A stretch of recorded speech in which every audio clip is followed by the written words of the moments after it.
গেছি হাওড় জঙ্গল মহিষের সিং এই তিনে ময়মনসিংহের ভাইরা ভালো আছেন? আমিও আপনাদের মতো একজন, বাড়ি নান্দাই।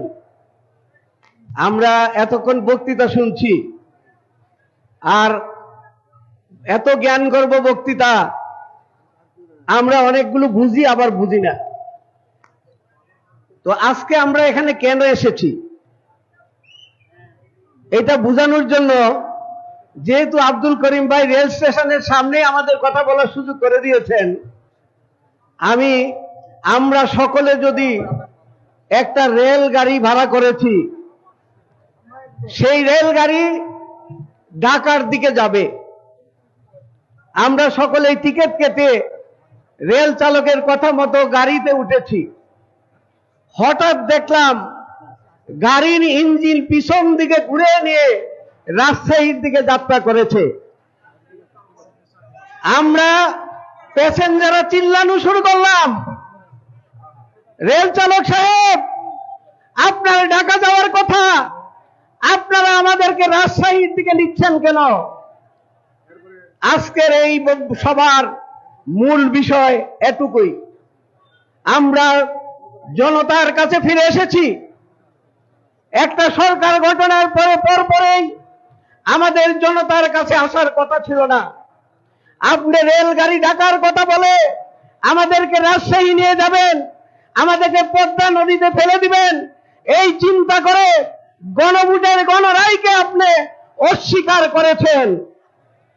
আমরা সাধারণ মানুষকে যে কথা দিয়ে, যে প্রতিশ্রুতি দিয়ে আমরা নির্বাচিত হয়েছে যারা, তারা সঠিক পথে নাই, এই কথাটা বোঝানোর জন্যই আজকের এই সমাবেশ। সংগ্রামী ময়মনসিংহবাসী, আমরা ইতিমধ্যে একটা ডাকের আওয়াজ শুনেছি, আপনারাও শুনেছেন, অনিবার্য বিপ্লবের ডাক শুনেছেন? অনিবার্য বিপ্লব আসলে কি? আমি আগেই বলেছি, বিজ্ঞ বক্তারা বক্তৃতা দিবেন, আমি আপনাদের মতো দু একটা কথা বলে অল্প সময় শেষ করে দিব। কোন রাষ্ট্র সংস্কারের জন্য যদি কোনো পথ বন্ধ হয়ে যায়, জনগণের আশা আকাঙ্ক্ষার যদি কোনো সুযোগ না থাকে, যদি রাষ্ট্র সঠিক পথে না চলে, জনগণের কথা বলার সুযোগ তারা বন্ধ করে দেয়, তখন গণ আন্দোলন আর বিপ্লব ছাড়া দ্বিতীয় কোনো পথ থাকে না।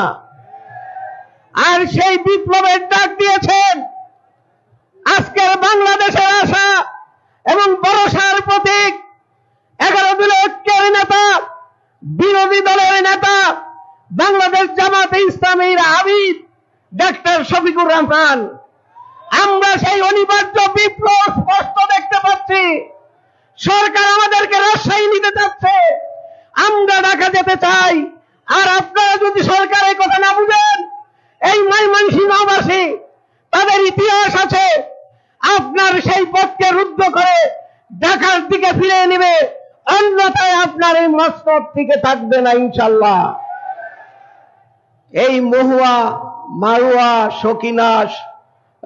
সকিনাদের ময়মনসিংহ গীতিকার এই ময়মনসিংহ, বীরাঙ্গনা সকিনা কখনো তার অধিকার আদায়ে এই ময়মনসিংহ গীতিকার মাধ্যমে প্রকাশ করেছেন।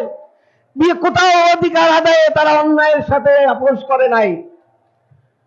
ইশাকার উত্তরাধিকারী এই ময়মনসিংহবাসী কোথাও কারো কাছে মাথা নত করে নাই।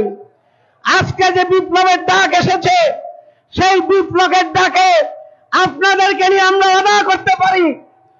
আপনারা, আমরা জামাত, আপনি একবার ডাক দেন, ময়মনসিংহের মানুষ তাদের জীবন বিলিয়ে দিয়ে এই আগামী বিপ্লবকে অবশ্যই সাফল্যমণ্ডিত করবে ইনশাল্লাহ।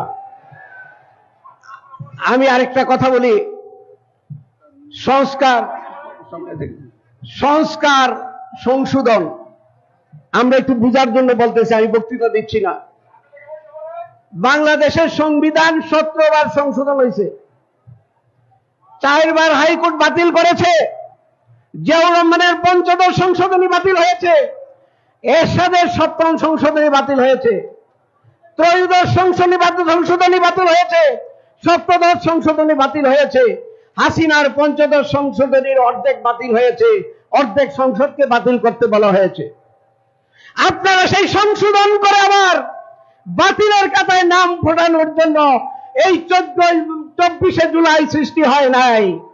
আমরা সংশোধন করবই করব ইনশাআল্লাহ। মানুষকে নিয়ে বাংলাদেশের সংবিধান সংস্কার করে এই বাংলাদেশকে সঠিক পথে পৌঁছে দেব ইনশাআল্লাহ। আল্লাহ হাফেজ। আসসালামু আলাইকুম ওয়া রাহমাতুল্লাহ।